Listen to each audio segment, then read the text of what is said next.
Another method of measuring a tank level is the bob. The bob is a float on the end of a fishing line. And the bob lives at the top of the tank and periodically reels itself out until it bobs on the level. And then it stops. And then it reels itself back in. Because the bob knows precisely the length of wire that was trailed out, let me just draw that. It's a pretty simple principle. There's my tank. It's full of something. The bob just reels itself out until it floats on the top.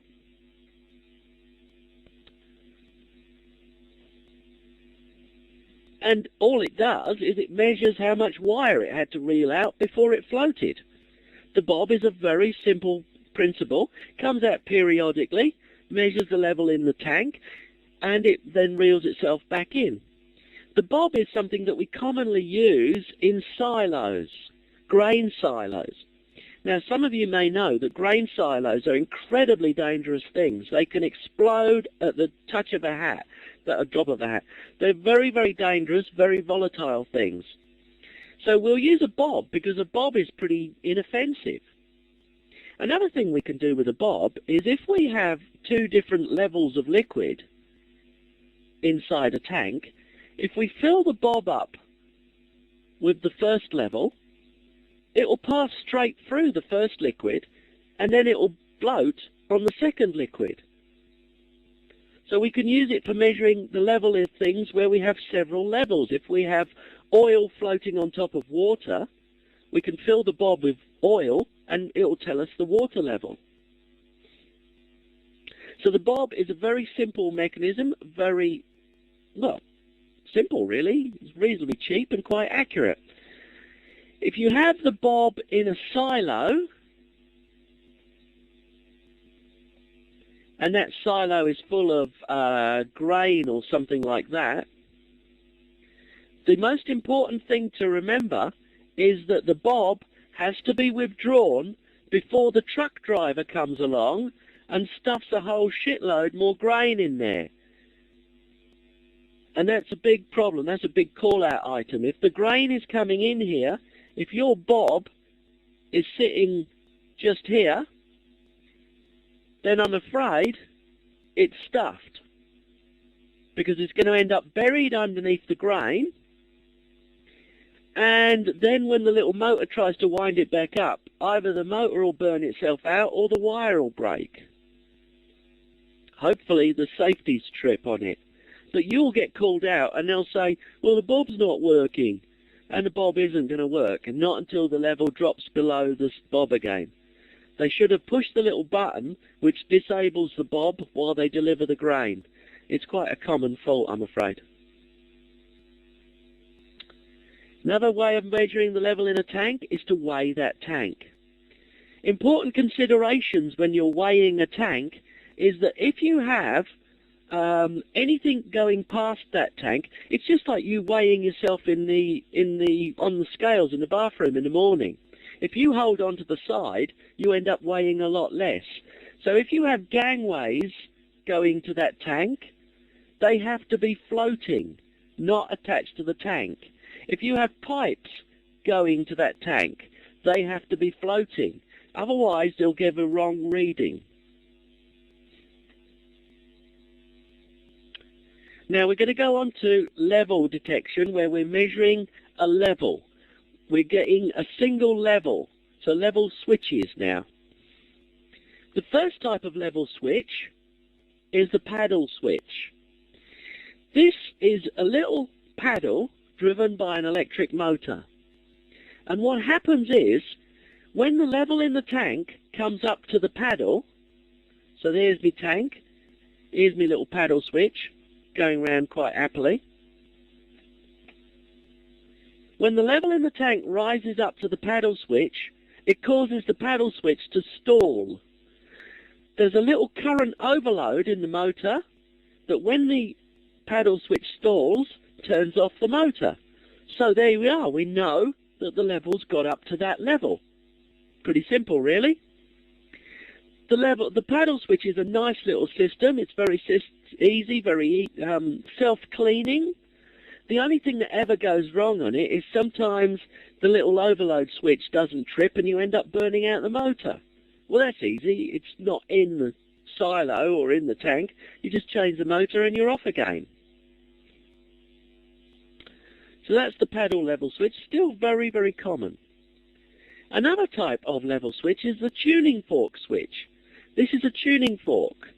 And what happens is it's magnetically excited, so it sits there humming to itself. And then when the level comes up to the tuning fork, it stalls the tuning fork. And so we know that levels come up. Back in the 1970s, when they first invented these, they were notoriously fickle. If you looked at it funny or hit it with a wire brush, it would stop working. Now, nowadays, they are much, much more reliable. And I've seen these working after they've been hit with sledgehammers. And I've seen them working when you can't actually see the tuning fork. It's completely covered in crud. So nowadays, they're much more reliable. Considerations when you're placing these is always place them so that the gap in the tuning fork is pointing straight downwards. That way, if you fill it up with a liquid or something, it doesn't get stuck between the tuning forks. That also, if you're filling it with grain, that the grain can get out of the tuning forks. One of the biggest problems you get with these is when people sight them in the side of a tank with the tuning fork paddles facing across like that. So there's one of the paddles, there's the other paddle. And the biggest thing that happens to make these things stop working is a piece of rock comes along and gets caught on top of the tuning forks, and then it looks like it's just stalled all the time. So you have to make sure that if you're going to be using these on rock silos, you have to make sure that they're not going to be in a position where the rock's going to get stuck on them. What you can do, of course, is mount them at an angle. That way the rocks fall off it. If they're really big rocks, they have been known to completely remove the tuning fork, and of course it's not going to work too well then either.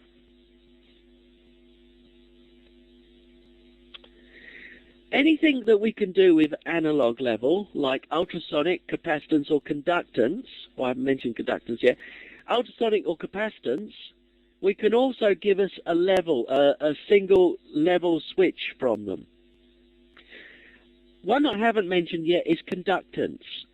Conductance is pretty simple, really. It's two pieces of wire hanging down. And if we're going to be measuring a conductive liquid, when the liquid level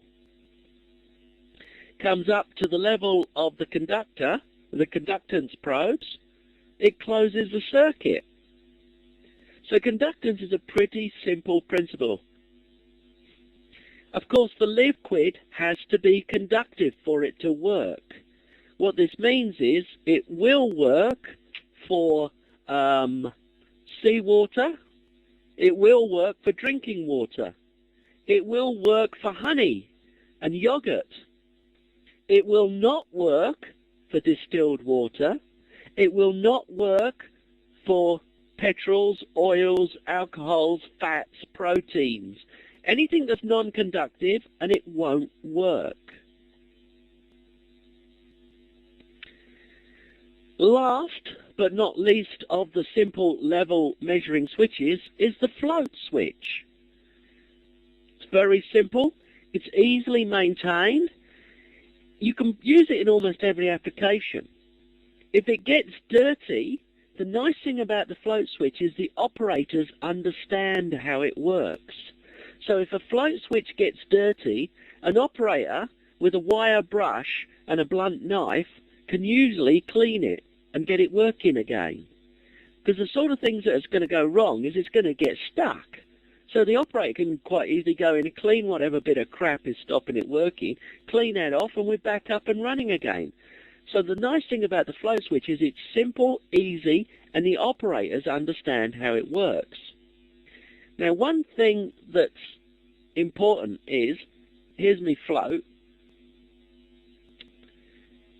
The float is attached to a rod, and on the end of that rod is a magnet. The pivot is here. There's the pivot point there. The way that that's coupled to the bit on the outside is that in the bit on the outside there's a rod with a pivot and a magnet.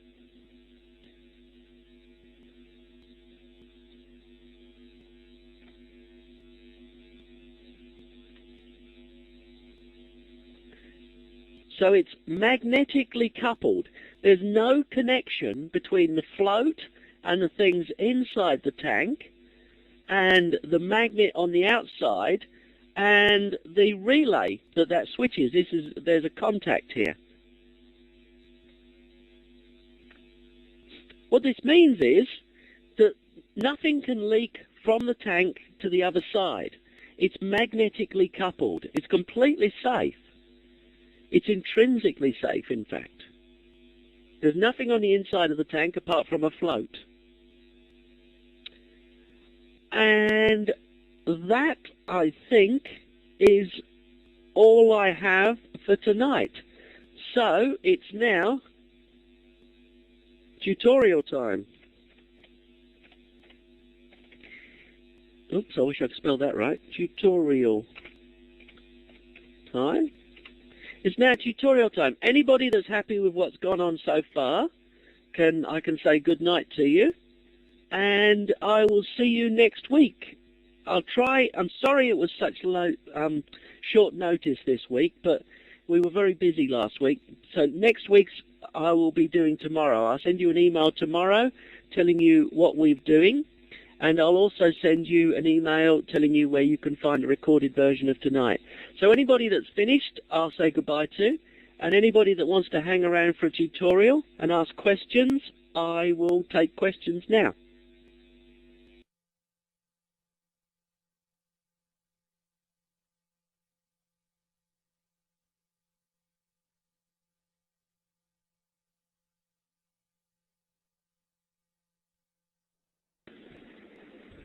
Yeah, Sean, how you going, mate? I am going very well. Now, how can I help you, sir? Yeah, mate, I was just trying to make things a little bit too hard with me calculations before, like pretty much with working with water, you just all it is pretty much in your head, and I was just trying to make this real big equation, but I was making it with too many zeros anyway, so because I was trying to work it out. Yeah, I ended up working it out myself, mate. So sorry about the interruption before. Hey, don't apologise. This only works if people interrupt. Is there a calculation? I know it might sound a bit stupid, but is there a calculation between, like, with your kVA and then to your meters, like your millimeters of water, or is it just when you look at the equation to start off with, you just work it out in your head? Yes, there is a calculation, and let me spend a bit of time getting this absolutely straight, so it's straight in your head now. The calculation for pressure is P equals rho G H, and that gives you pressure in pascals, right?